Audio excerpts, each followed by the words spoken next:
Headbangers and hooligans on a Tuesday. As always, thank you for listening. Yours truly, Scummalicious. It's that time of year. It's the Scummies. My second annual Scummies. And yes, I'm doing them a little early for two reasons. The first being, Loudwire already had their awards. The American Music Awards were a couple nights ago. And I think the Grammys are in February. And I definitely wanted to do this before the Grammys.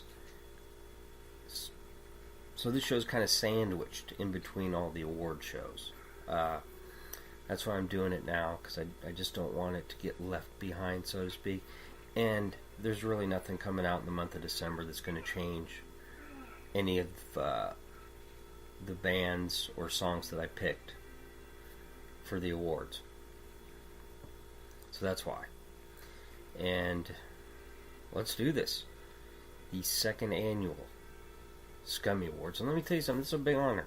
You might not think it's a big deal, but it really is a big deal. And I'm telling you, when these bands listen to this and they hear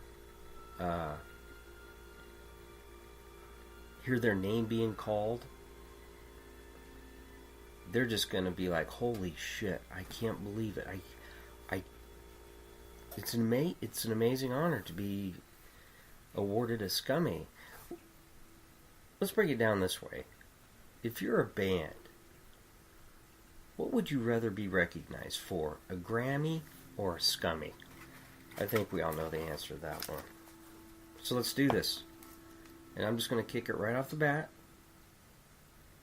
with a very prestigious award.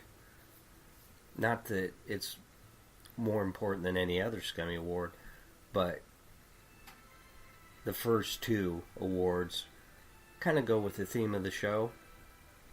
Headbanger Riff of the Year, and this is pretty easy for me to pick. Executioner's Tax from the thrash band Power Trip, off the album Nightmare Logic. It's just a great fucking song. I know that Loudwire, I think they won an award or a couple awards from them. I noticed, and this is a shocker, a couple people on YouTube, well, it's an okay song, but I just wish it was a little more complicated. If I hear that fucking word one more time when I'm listening to these songs, I'm gonna fucking throw up. I really am. We're just obsessed. Well, I don't want to say we're. That's kind of a blanket statement. There's a few people that are just obsessed with technical. I like death metal, but I prefer technical death metal. Who gives a fuck? If the music's good, it's good.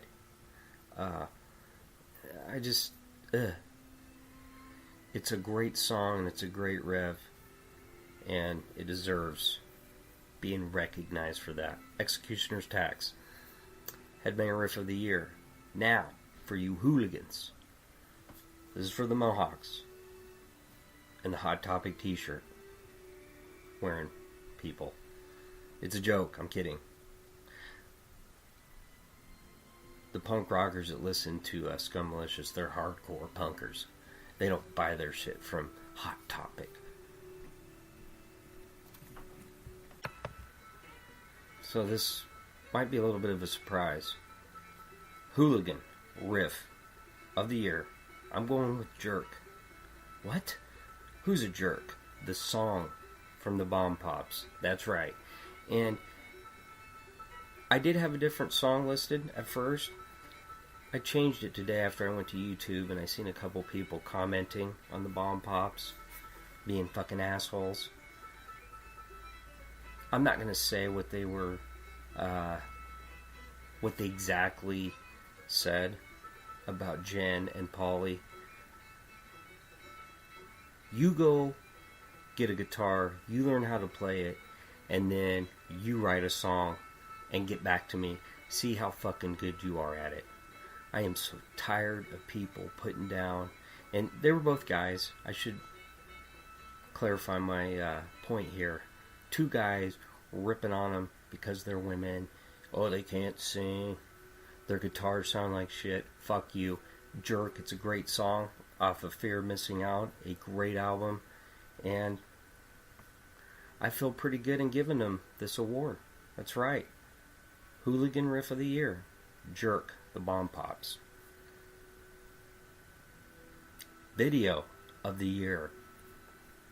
That's always a big honor. And I know a lot of bands now, before they start shooting their videos and they're trying to come up with all these ideas, they're like, you know what? He's watching. Scummalicious is watching. Do we want the Scummy this year? Or are we just going to make another run-of-the-mill video? No, we want that award. And somebody that was paying attention was Iron Reagan.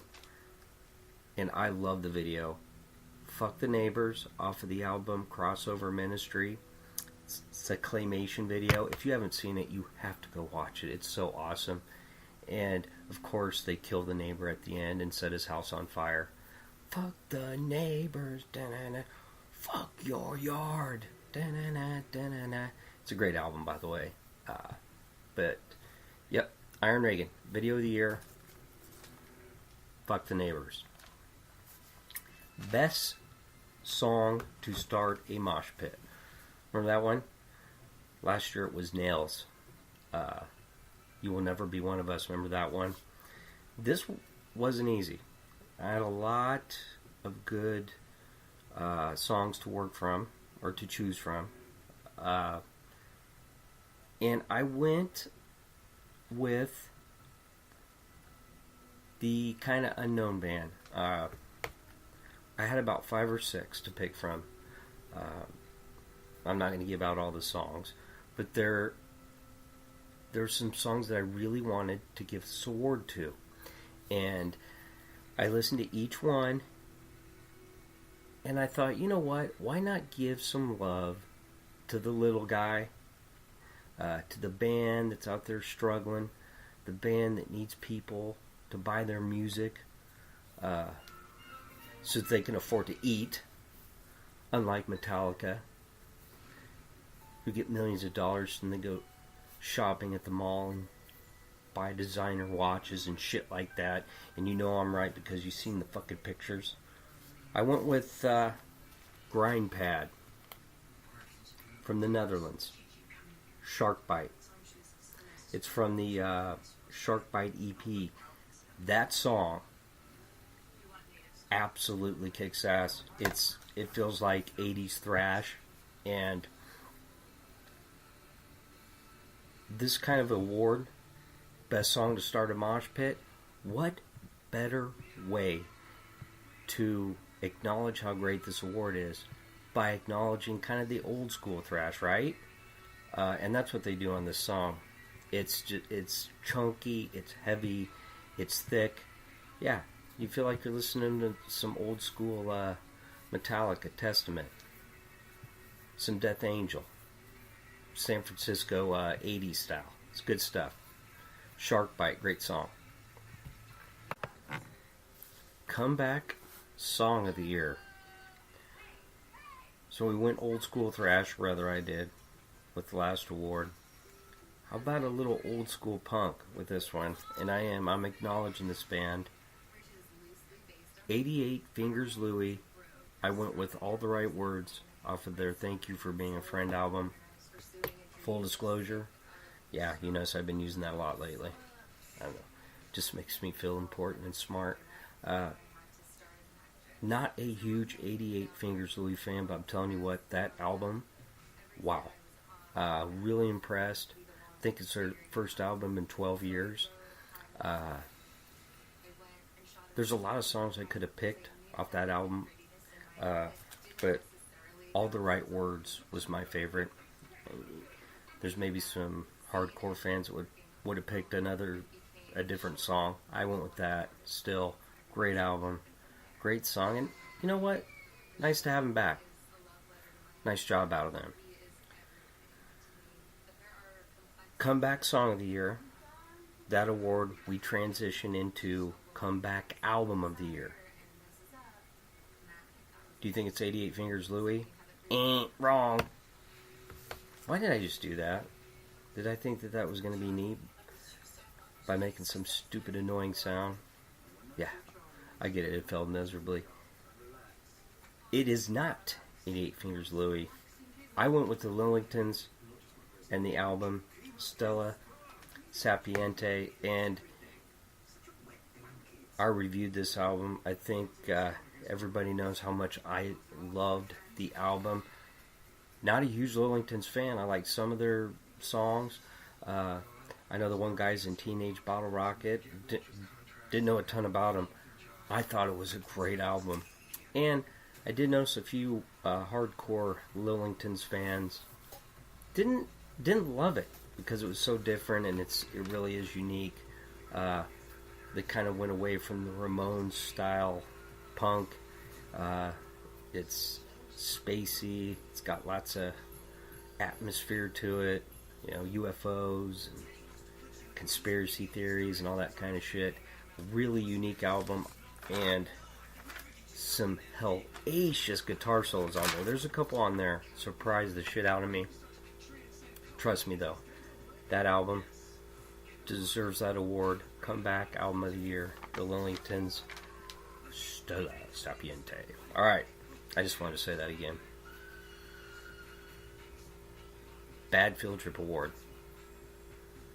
And you're asking, what exactly is the Bad Field Trip Award? What does it represent?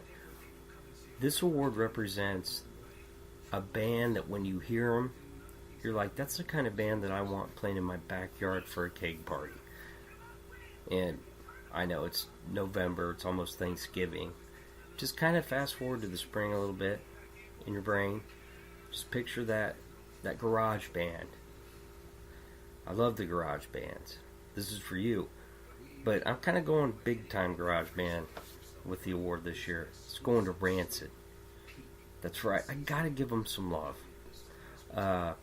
They've been around forever, and I've kind of noticed a few haters. They want to bitch and moan. It's kind of almost like the AC/DC thing that I've been talking about the last couple of days. They haven't put out a good album since Out Come the Wolves, and it's like, you know what? Every album that they recorded is kind of its own unique album. And that's saying a lot, especially when you're talking about a punk rock band. And they're just normal, everyday guys. Troublemaker, they have that, the entire album. It's like a whole video for each song playing in the garage. It makes me think of Bad Field Trip.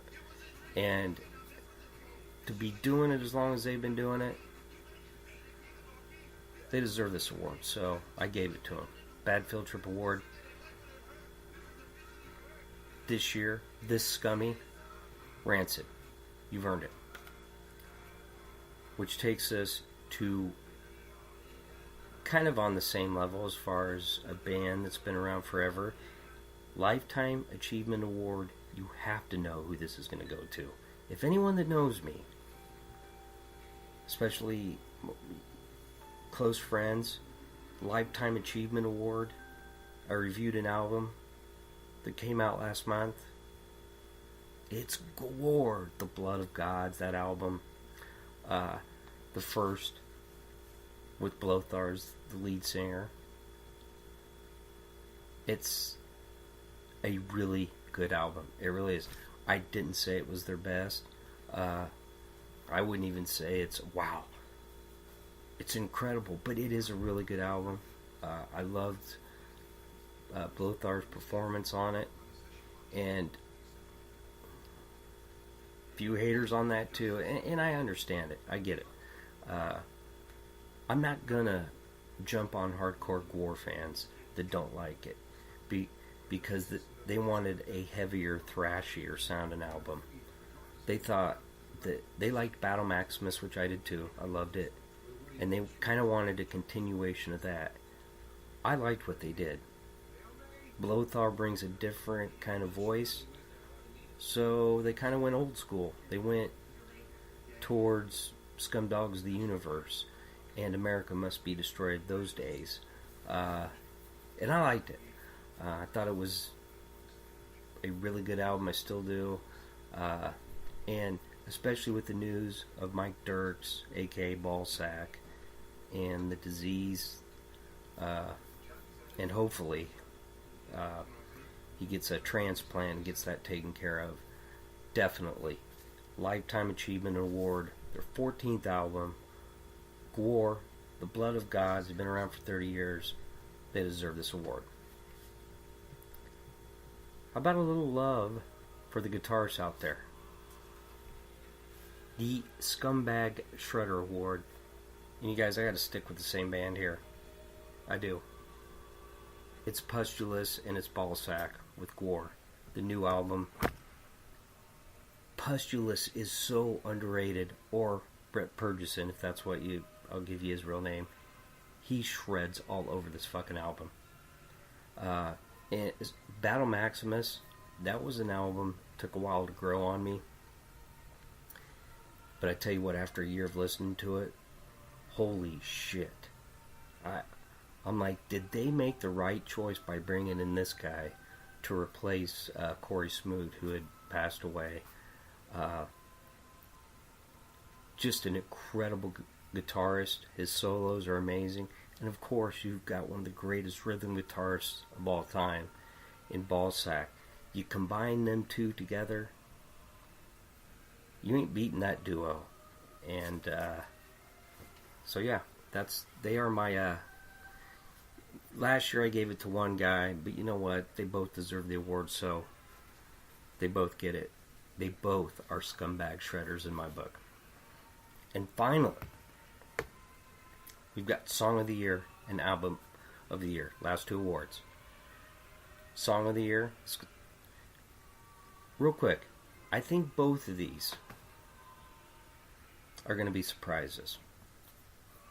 But I wanted it to be that way. I didn't want everybody to automatically think they knew who was going to win the awards. Mixed it up a little bit. By the way, and I'll just go ahead and say it right now, no awards for Steel Panther. Remember, they released an album this year. And I liked it, kind of. And then I didn't like it. And then remember, I kind of said, you know what, I was wrong. It's better than I said. Then I listened to it again. And it really isn't that good. It's okay. It's not terrible.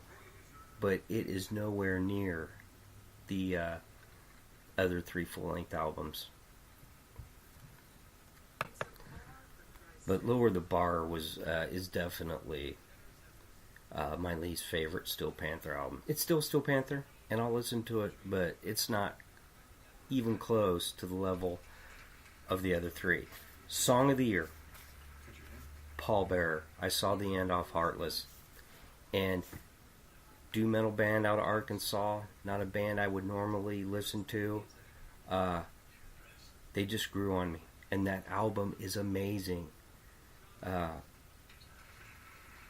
Especially for me, it's something very different, slow and fucking heavy, and the singer's really good.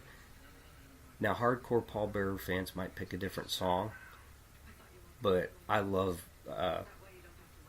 I Saw the End.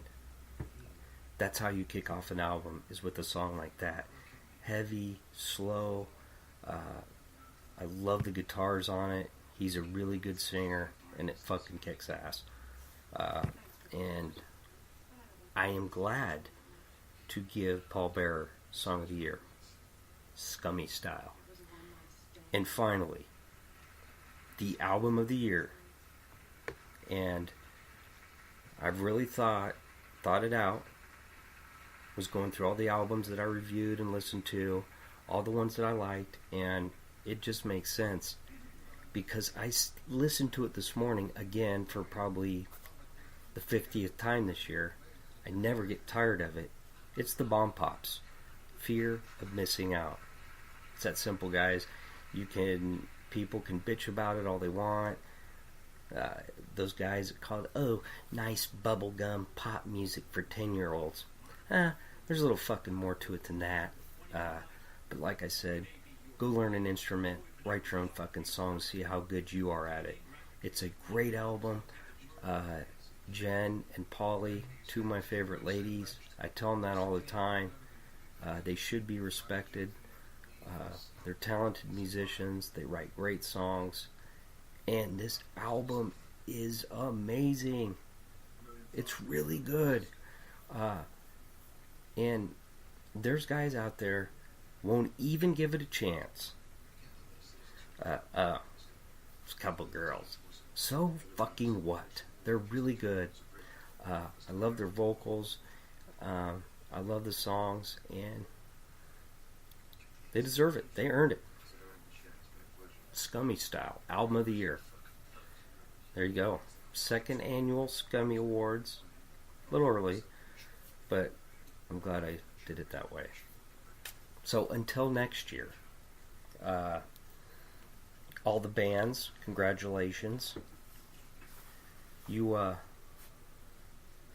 better than everybody for a year, at least in my eyes, and really that's all that matters. All right. You know how to do this. Take it easy. And if it's easy, take it twice. I'm out.